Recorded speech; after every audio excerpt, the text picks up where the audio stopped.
أعوذ بالله من الشيطان الرجيم. بسم الله الرحمن الرحيم. قل يا أهل الكتاب تعالوا إلى كلمة سواء بيننا وبينكم ألا نعبد إلا الله ولا نشرك به شيئا ولا يتخذ بعضنا بعضا أربابا من دون الله فإن تولوا فقولوا اشهدوا بأننا مسلمون. سورة آل عمران دی آیات نمبر 4. د دې ځای څخه د دې سورۃ دوامه حصہ صداقت الرسول صلی الله علیه وسلم شروع کیږي. په دې حصہ کې اول باب کې دا پنځه خبرې راځي. اول خبره د توحید مسله ده په 4 آیات کې راځي. دومره خبره بیا ورلس قباحتونه او بد صفات د يهودو او نصاراو دا د 4 څخه شروع کیږي تقریبا تر 9 پورې رسیږي. او دریم خبره بیا زجر دی منکرینو ته چې د قران انکار کوي. اسلم آیات کې راځي. څلورم خبره بیا منع د مؤمنانو لپاره د اطاعت سره کافرانو دا رسل آفات راځي. په اوله حصہ کې دا خبرې راځي. اوله خبره دعوی توحید ده چې دا اصل دی. قل يا أهل الكتاب تعالوا إلى كلمة سواء بيننا وبينكم. ورتوا أي پیغمبر عليه السلام يا أهل الكتاب أي أهل الكتاب تعالوا راسي إلى كلمة سواء بيننا وبينكم. وداسي خبرت سواء بيننا وبينكم چې برابر د زموږ او تاسو ترمنځ الله نعبد إلا الله عبادت بنکو الا الله مگر یوازې د الله تعالی عبادت وکړو. ولا نشرک به شیئا او نه به شریک ګرځو د الله عز وجل سره شیئا هیڅ شی. ولا يتخذ بعضنا بعضا اربابا من دون الله او نه بنیسي زموږ بعض نور اربابا خدایان من دون الله د الله عز وجل څخه معصر. فإن تولوا کشیر دی مخواړوي فقول اشهدوا نو بس تاسو اوایس اشهدوا تاسو شاهدان اوسئ بأننا مسلمون چې موږ مسلمانان. دا کلمه توحید ده او دا د دعوت اصل بیانې چې د دعوت د اصول طریقه او دا ده چې کچیر تاسو سره کوم څوک په عقیده او نظریه کې اختلاف ولري نو هغه د دعوت وداسي او لاري تورکه چې تا او هغه په هغه کې سره په اتفاق یاست. لکه دلته چې پیغمبر علیه الصلاۃ والسلام و دې کافرانو ته وهغه خبرې ته دعوت ورکړي د اهل کتاب لره چې زموږ او د دوی تر مابین اتفاقی ده چې هغه د توحید مسله. عربت د دې آیات د مخکنی آیاتو سره دادي چې کله د نجران نصارا په عمومي مناظره او مباهله کې ناکام شول نو د خطاب توجه مکمل ټول انسانانو ته چې د الله د دین نه اوښتي دي او خصوصا بیا يهودو او نصاراو لره چې تاسو هغه کلمې تراسي کومه کلمه چې موږ او تاسو تر مابین هغه برابر کلمه ده چې هغه د توحید مسله ده. یعنی تاسو هم توحید منئ موږ هم توحید منو نو راسي په ګډه بدا عقیده خپل کوشش د الله عزوجل نه ما سوا بسوک شریک نه ګرځي. او توحید هغه وخت توحید بلل کیږي د الله عزوجل ټول صفات او ټول احکام انسان په ځان باندې عملي کوي. نو د الله عزوجل د صفات څخه یو صفت دادی چې انبیاء علیهم السلام را استی نو بیا به د انبیاء او د رسالت عقیده لري. نو دا د دعوت اصل دی. ولورتوه ای پیغمبر علیه السلام یا اهل الكتاب اے اهل کتاب تعالوا الى كلمه سواء بيننا وبينكم. تاسو راسي الى كلمه داس یو خبر لرا سواء چې برابر ده یعنی مسلمه ده بیننا وبینکم مر او تاسو تر ما بین هغه خبره ده الله نعبد الا الله چې عبادت به موږ نه کوو مگر د الله عزوجل عبادت کوو. ولا نشرک به شیئا او شرک به نه ګرځو د الله عزوجل سره شیئا هیڅ شی هیڅ څوک به الله تعالی سره شریک نه ګرځي. ولا يتخذ بعضنا بعضا اربابا من دون الله ولا يتخذ او نبنسي بعضنا زين ازمج بعضا نور زيني اربابا خدایان من دون الله دا الله عز وجل نما سوا یعنی دا څه باندې کیږي چې په تحلیل او تحریم کې دا الله عز وجل نما سوا نور کسان دا معبودان وګرځو یعنی حلال او حرام یوازې د الله تعالی د طرف راځي بل هیڅ چاته د دې اجازت نشته چې یو شی یا حرام کی یا حلال کی نو موږ به داسې ځانونه نه ګرځو چې ځینې را ولاړ شي یو شی حرام کی او موږ وسره ومنو او ځینې به حرام یو شی حلال کی موږ وسره ومنو یعنی په تحریم او تحلیل کې به د الله عز وجل نما سوا بل څوک معبود نه ګرځو دا د يهودانو صفت وو چې عامو يهودانو ته به د ملایانو ځینې شان حرامول او ځینې به ورته حلالول نو دی به دغه خپل ملایان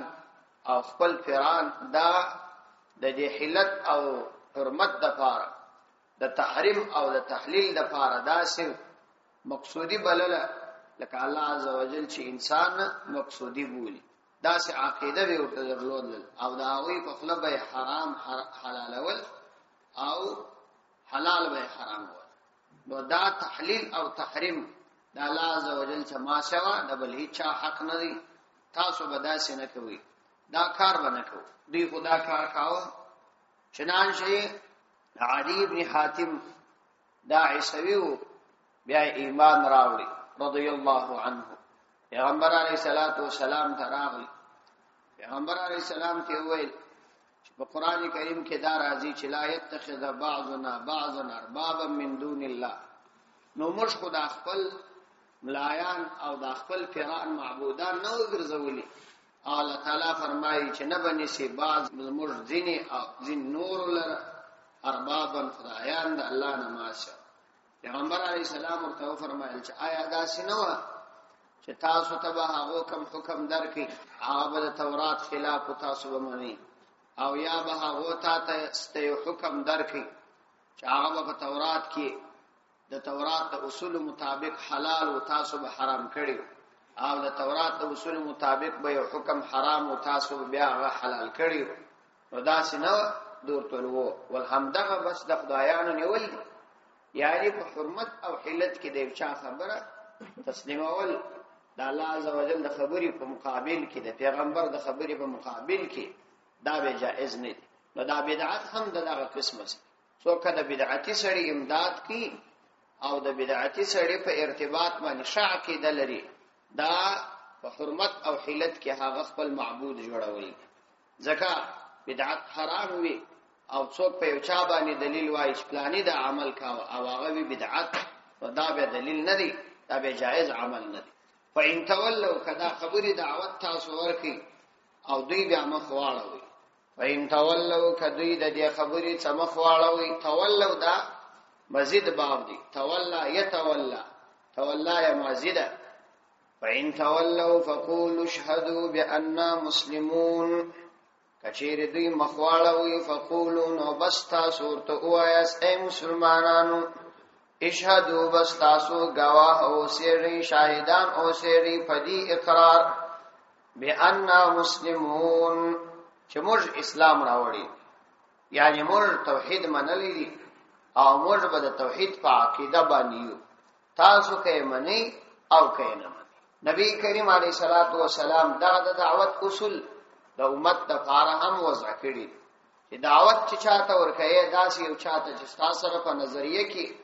او په عقیده کې مخالف وي اول داسې خبرې ته دعوت کا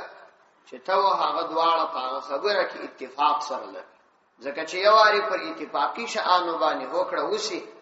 بیا دا هغه څورسته اختلافي شان په قرار باندې حلیدلې شي چنانچه نبی کریم علیه الصلاۃ والسلام چې هرقل تخت استاو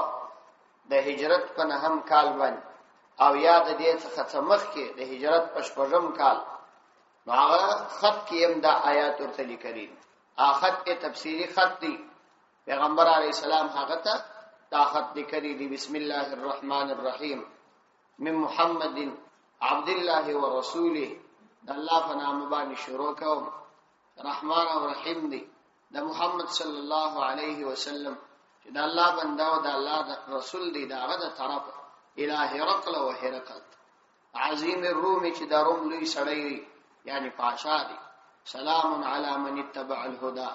سلامتی دی پر هغه چا باندې چې د هدایت اتباع کړی اما بعد فإني أدعوك بدعاية الإسلام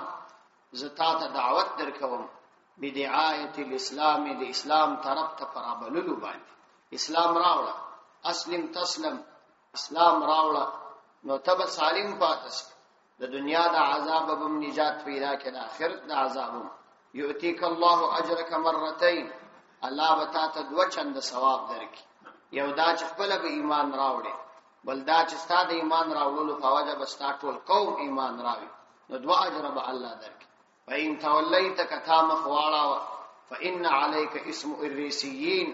بیا پتا باندې ګناه ده د بزګران یعنی ستاسو تابع کسان چې کوم ستاسو ماته دي د هغو ټول ګناه پر تا باندې ده یا اهل الكتاب اي اهل کتاب تعالوا الى كلمه سواء بيننا وبينكم تاسو راسه کلمې لري چې موږ او تاسو تر مابین برابر ده الله نعبد الا الله ولا نشرك به شيئا ولا يتخذ بعضنا بعضا اربابا من دون الله فإن تولوا فقولوا اشهدوا بأننا مسلمون دا خط هرقل ته ورستولي په دې خط کې امام بخاری رحمت الله علیه او نور علماء خورا ډېر فواید را نقل کړي یو خو پیغمبر علیه الصلاۃ والسلام د بسم الله ورسته فورا خپل نوم ذکر کړي نو د خط سنت طریقه دا د شاول خپل نوم باید ذکر شي چې زه پلانای د پلانی زوی یا پلانی په پلانی صفت موصوف تا ته دغه خط در استوم دوم واری د هغه کس نوم باید ذکر شي او بیا کشیر مسلمان وی سلام ورته ویل شي مسلمان نه وینو بیا دا کلمه ور سره ذکر شي چې سلام علی من اتبع الهدى سلامتی دی پر هغه چاوی چې د هدایت تابعداري کړي او بل دا که هغه کافر وي که مسلمان وي د هغه څنګه حیثیت وي په خپل قوم کې په هغه القاب او هغه مول دا سنت طریقه ده ځکه چې هر څوک په خپل علاقه کې او په خپل خلکو کې محبوبیت لري نو په داسې الفاظو چې د هغه بي عزت کیږي یادول پکار نه دي ځکه پیغمبر علی السلام دا دل ته ویلي دي الہ هرقل عظیم الروم د روم عظیم انسان وعیسوی نو تقریبا دا کس اسلام ته نږدې شوی خو بیا د اسلام څخه د خپل قوم د بیرې په خاطر باندې واوښتي ایمان یې رانه یا اهل الكتاب لم تحاجون في ابراهيم وما انزلت التوراة والانجيل الا من بعده افلا تعقلون د دې ځای څخه د يهودو او نصاراو سورلس قباحتونه او بد صفات الله عزوجل بیان د دې یو در ټولو بد صفات دا چې بشیر کباری مبتلا و شرک کاو علوسی رحمت الله علیه لیکلی دي چې ځینې الاداس هم و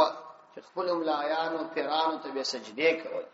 نو سجده کول الله عزوجل نماز او غیر حرام ده جایز نه ده په هیڅ صورت باندې او نه سجده ورته اعمال د کو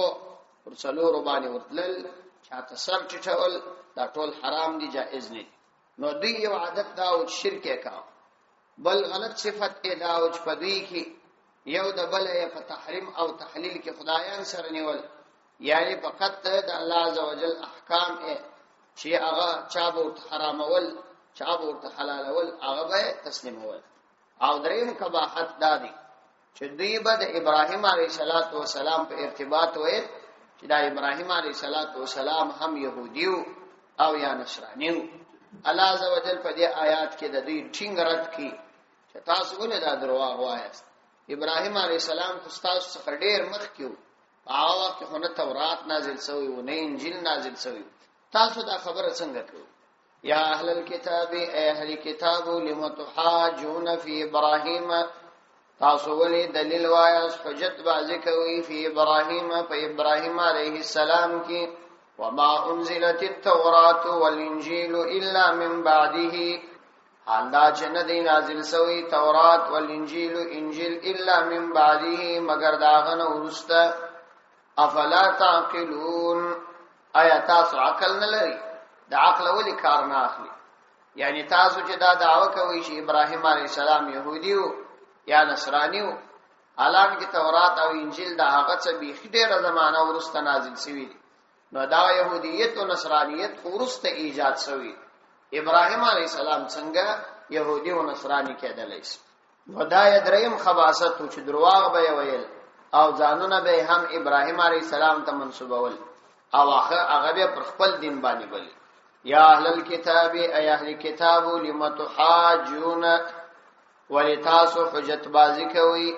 فی ابراهیم علیه السلام کی چتا سو داوایا سی هغه یا پر يهودیتو یا پر نصرانیتو حال دا چې وما انزلت التوراۃ ندی نازل سوی تورات والانجیل انجیل الا من بعده مگر دا هغه د زمانه ډیر ورسته افلا تعقلون آیا تاسو عقل نه لري یعنی تاسو دا د عقل خلاف خبري ولي کوي په دې باندې تاسو سر نخلاصي مطلب دا دی چې تورات او انجیل دا دواړه د حضرت ابراهیم علیه السلام څخه ورسته نازل شوي او دغه يهودیت او نصرانیت دا دواړه ورسته راغلي نو بیا څنګه کېدلای شي چې یو قدیم دی د ورستنی پر طریقه باندې ورستنی د مخکنی پر طریقه کېدلای شي لیکن مخکنی د ورستنی پر طریقه دا نشي کېدای د عقل نه مني الله فرمایي افلا تعقلون تاسو ولې د عقل کار نه اخلي ولې خبر نه مني ها انتم هؤلاء حاججتم فيما لكم به علم فلم تحاجون فيما ليس لكم به علم والله يعلم وانتم لا تعلمون ها انتم هؤلاء خبردار تاسو هؤلاء هغه خلک یاست ها دا حرف تنبیه دی یعنی پوسی انتم تاسو هؤلاء هغه خلک یاست حاججتم چې تاسو حجت بازی کول فيما لكم به علم وهغه خبرو کې لكم به علم چې تاسو پاغو علم درلودلی ولم تحاجون نو بیا ول حجت بازی کوي فيما ليس لكم به علم فهغه مسائل کې چې تاسو لره پاغ کې علم نشته والله يعلم وانتم لا تعلمون والله عز وجل يعلم فوهيج وانتم لا تعلمون او تاسو نه پوهیږئ د نصارا او يهودانو یو بل خباثت داو چې دی عیسویانو به د حضرت عیسی علی السلام په ارتباط دا ویل چې دا د الله تعالی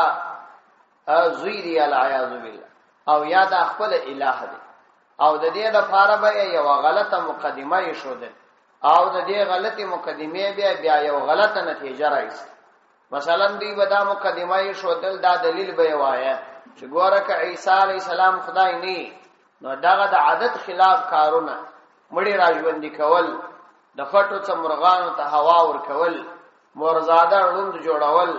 مورزاده پیس جوړول دا د بنده په واس کې دلی شي یعنی ځینې هغه مسائل چې ظاهرا یو څه اشتباه پکې کېدلای شي په هغه کې خو تاسو اختلاف وکړي بحثونه مپکش کول یعنی ولاره د اشتباه ظاهرا تاسو د دې عوامو د خطا استلو د پاره جوړ کړي و دې مسائل خو تاسو یو څه علم درلود دي کم مسائل چې د ابراهیم علی السلام په ارتباط دي په هغه ارتباط خو تاسو یو زره علم هم نه درلود نو په هغه مسائل کې چې علم درلود دي په هغه کې خو اختلاف وکړي اوس په هغه کې اختلاف کوي په هغه کې تاسو علم هم نه درلود دي الله فرمایي ها انتم خبردار تاسو هاولای هغه خلیاس حاججتم چې تاسو مجادله او جګړه وکړه فی ما لکم به علم په هغه مسائلو کې چې تاسو لره په هغه کې علم وو یعنی یو غلطه مقدمه مو جوړه کړې و او غلطه نتیجه مو جنرا استلې و چې حضرت عیسی علیه السلام بعض خارق العادت کارونه کوي دا کارونه څوک نشي کولای مگر دا چې د الله تعالی زوی بوي یا بخپل الله وی الیاذ بالله نو دا خو د اشتباه یو منشأ کېدلای شوی کڅه هم ناکافی و نو فلمت حاجون فی ما ليس لكم به علم نو ول تاسو حجت بازی کوي فی ما په هغه مسائلو کې ليس لكم به علم چې تاسو لره په هغه کې هیڅ علم هم نشته ځکه د دې د دعوی د لپاره خو تاسو سره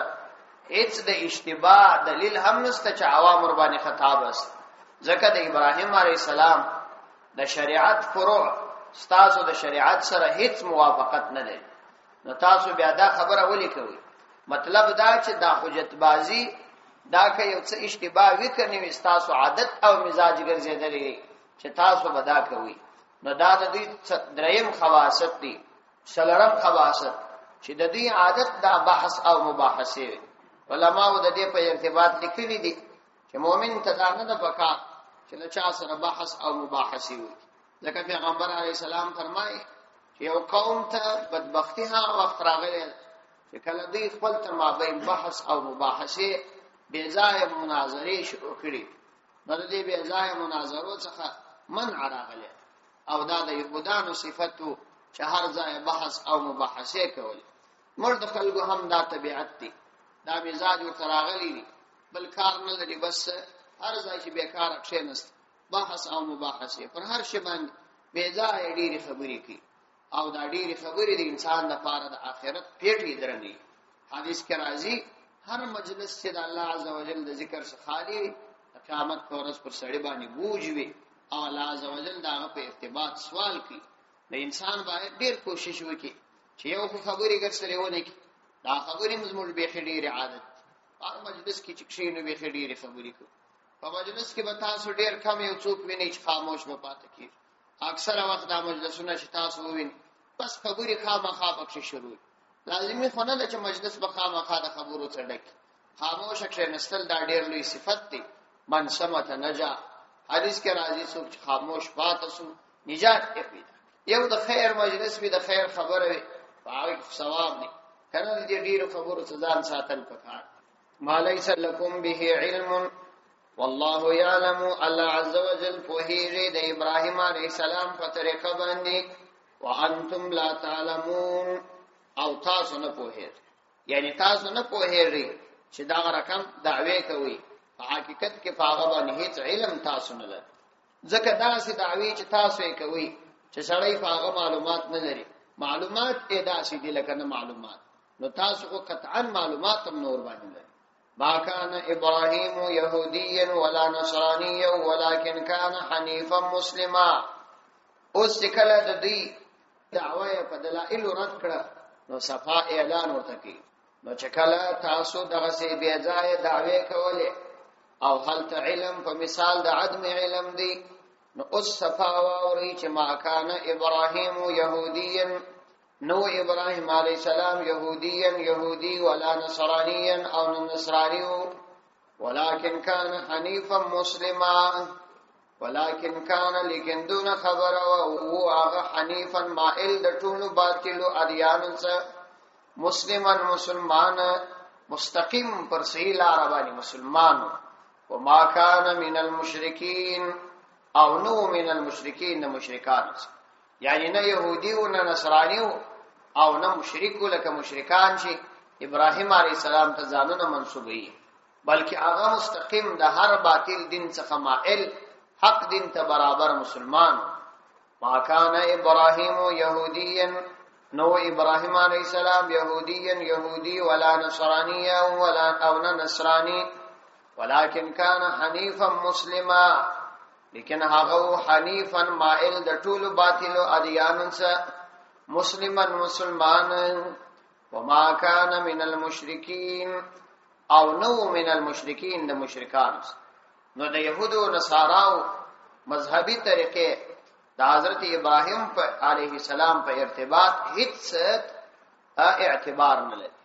چې دې دا وایي چې موږ طریقه د ابراهيم عليه السلام طریقه ده او یا مشرکان دا وایي نه هیڅ اعتبار دا خبره نه لري هغه یوازې مسلمانو نه يهودي او نه نصراني دا دلته معلومه سول چې د مسلمان کلمه د يهودي نصراني او مشرک په مقابل کې راځي نو نه يهودي ځان ته مسلمان ویلای شي او نه نصراني ځان ته مسلمان ویلای شي او نه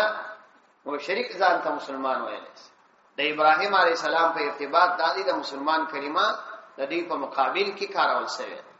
ان اولى الناس بابراهيم للذين اتبعوه وهذا النبي والذين امنوا والله ولي المؤمنين ان اولى الناس يقينا تر ټولو نږدې د خلقو به ابراهیم علیه السلام ته للذین عاکسان دي اتبعوه چې د اتباع کړي دا وهذا النبي او دغه نبی دي والذین آمنوا او هغه کسان دي چې ایمان راوړي دي والله ولی المؤمنین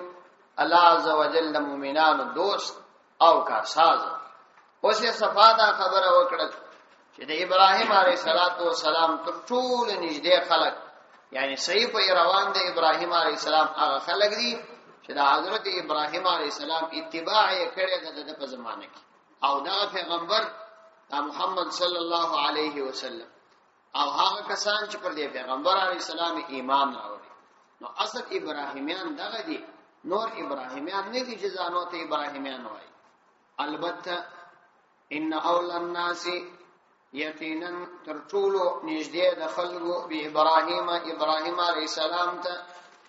للذین کسان دي اتبعوه چې اتباع کړي د ابراهیم علیه السلام د په زمانه کې وهذا النبي او دغه نبی محمد صلی الله علیه وسلم والذین آمنوا او هغه کسان چې ایمان راوړي دي پر دې نبی علیه السلام ایمان راوړي دي هغه خلق د ابراهیم علیه السلام صحیح پیروان. والله او دا خلق چې د ابراهیم علیه السلام پیروان سو نو د الله تعالی د دین منونکي سو او څوک چې د الله تعالی دین مني الله دا غوي سره دوستی او محبت کی. نو والله علی عز وجل ولی المؤمنین دوست دی کارساز دی المؤمنین د مؤمنان. ګوري المؤمنین راغلی یعنی الله عز وجل دا خاص مؤمنانو دوست دی یعنی دا چې د ټول اصول پابندي کی. ودت طائفه من اهل الكتاب لو يضلونكم وما يضلون الا انفسهم وما يشعرون. پنځم خباثت د يهودانو بیان. پنځم خباثت د يهودو نصارا و داو چې د دوی دا کوشش دی او دا مهنت دی چې خلق د الله د لارې واړ خلق گمراهان کی د دې لپاره مختلفي طریقې پکار اچي. ودت طائفه غاړي وډل من اهل الكتاب د اهل کتابو څخه لو يضلونکم کچیر تاسو گمراهان کړي وما يضلون او دین گمراهان کی الا انفسهم مگر خپل ځانونه وما يشعرون او دی شعورن لري فوهیجن. یا اهل الكتاب اے اهل کتاب لم تکفرون بآیات الله تاسو ولی کفر کوي د الله تعالی په آیاتونو باندې وانتم تشهدون حال دا چې تاسو گواهی مور کوي دا هغه د حق کېدلو. نه وړل د دوی دا غواړي چې دا تاسو د حق خبرې ثواري د دین مواړي دا د دې بل خباثت دي دا یې پنځم خباثت دي او دا تجربه باندې ثابت ده چې دا وخت څخه يهودان او نصرانيان په دې فکر کې دي چې مسلمانان په کومه طریقه باندې واړي. اوس د دوی تحقیق دادي د نتیجې ته دوی رسیدلي دي. د مسلمانانو د دین نه د اړولو د فار یوازنۍ شي هغه دادي چې د دوی اقتصاد دا درداس اندازې پورې ور کمزوري شي چې دوی د اقتصاد په لحاظ باندې يهود او نصارا او ته محتاج. دا د دوی تحقیق دی. اوس دوی دا کوشش کوي چې څومره مسلمانان په اقتصادي لحاظ باندې په انزوا کې وساتي او د هغوی اقتصاد ونه غوړي. او په دې لحاظ باندې دا مسلمانان بیا دې ته مجبور کیږي چې د يهودانو او نصرانیانو د ومن. نو د دې لپاره بیا دوی مختلف تدابیر جوړ کړي. یو تدبیر یې دل تداو چلاو چې پر ډیر معمولی کار باندې پر ډیر لږ کار باندې به خورا ډیر پیسې ورکول. کله چې نیولاړل هغه به چارهګان اوس کارم نسی کوي ځکه پر یو ساعت به ډیر پیسې پیدا کېږي. اوس په 15 ورځې هغه نه پیدا کیږي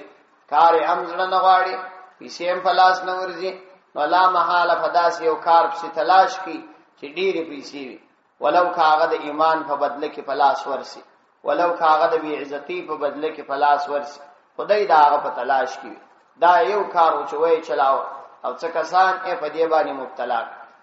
بلدا چې کله د یو چا د پار داسې ترتیب برابرې چې هغه ډیر لند محالي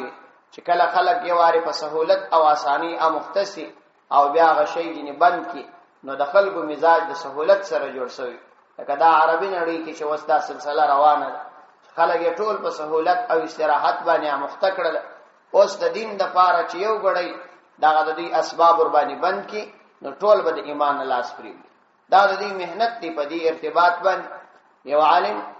د پاکستان یو عالم دی ډیر بهترین یو کتاب لیکلی دی د يهودو سلويشت مرزونه هغه کې ډیر تفصیل په دې باندې کړی ودت طائفه من اهل الكتاب لا يضلونكم وما يضلون الا انفسهم وما يشعرون ودت واری طائفه یودل من اهل الكتاب د اهل کتاب څخه دا خوشوي لو يضلونكم کچیر تاسو گمراهان کړي د حق لارې مواړوي وما يضلون او دین گمراهان کړي الا انفسهم مگر خپل ځانونه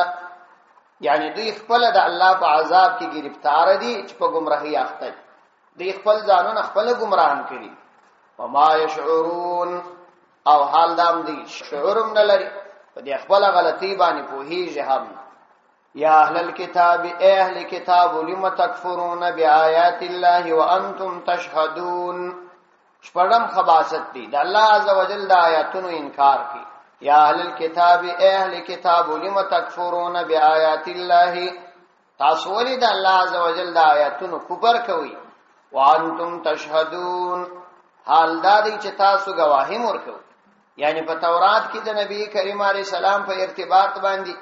په انجیل کې د نبی علیه السلام د نبوت په ارتباط باندې آیاتونه نازل شوي او تاسو د نبی علیه السلام نبوت نه منئ نو دا ښکاره خبره ده چې تاسو د تورات د آیاتونو نه انکار کوئ او د تورات د آیاتونو نه کفر دي نو باره او ال چې لم تکفرون بآیات الله تاسو ولې د الله په آیاتونو باندې کفر کوئ او دا تاسو وایس هم مطلب دا شاهدی مرکوي چې تورات حق دي شاهدی مرکوي چې انجیل حق دي نو د شاهدی سره سره بیا د تورات آیاتونه نه مني په دې اعتبار چې د نبی علی سلام رسالت نه تسلیموي یا اهل الكتاب ای اهل کتاب لم تکفرون بآیات الله تاسو ولې کفر کوي بآیات الله د الله تعالی آیاتونو باندې وانتم تشهدون حال دا چې تاسو په خپل ژبه باندې د دې تورات او د انجیل د حقانیت شاهدی ورکوي یا اهل الكتاب لم تلبسون الحق بالباطل وتكتمون الحق وانتم تعلمون دا د دې شپږم خباثت اوم خباثت اداري چې حق د باطل سره ګډاوه او اتم خباثت اداري چې حق چاته نه بیاناوه حق پټوي دا د يهودانو صفات یا اهل الكتاب اهل کتاب لم تلبسون الحق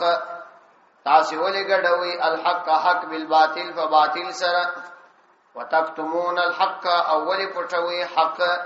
وانتم تعلمون حال دا چې تاسو په هېږي یا اهل الكتاب اهل کتاب لم تلبسون الحق تاسو ولې ګډوي الحق حق بالباطل د باطل سره یعنی تاسو تبلیغ د حق په باطل باندې کوي د مثال په توګه تاسو د نبی عليه السلام نبوت حق دی دا تاسو اخلي د باطل سره ګډوي یعنی تحریف پکښ کوي او یا غلط تفسیر کوي غلط ترجمه کوي لما تلبسون الحق ولګډوي الحق حق یعنی د نبی عليه السلام د نبوت مضمون بالباطل په باطل سره په تورات کې راغلي دي یعنی تاسو په دې نبوت په مضمون کې تحریف کوي او یا تفسیر او ترجمه غلطه کوي وتكتمون الحق او تاسو پټوي الحق حق وانتم تعلمون حال دا چې تاسو په هېږي یعنی په دې په هېږي چې موږ حق خبره پټو بیا نه ولې پټوي یعنی څومره په دې باندې سره مخلاصيږي چې دا غلط عمل دی دا ولې تاسو کوي دا د يهودو د ملایانو خباثت چې حق خبره پټوله عوامو ته به حق خبره نه بیانوله صدق الله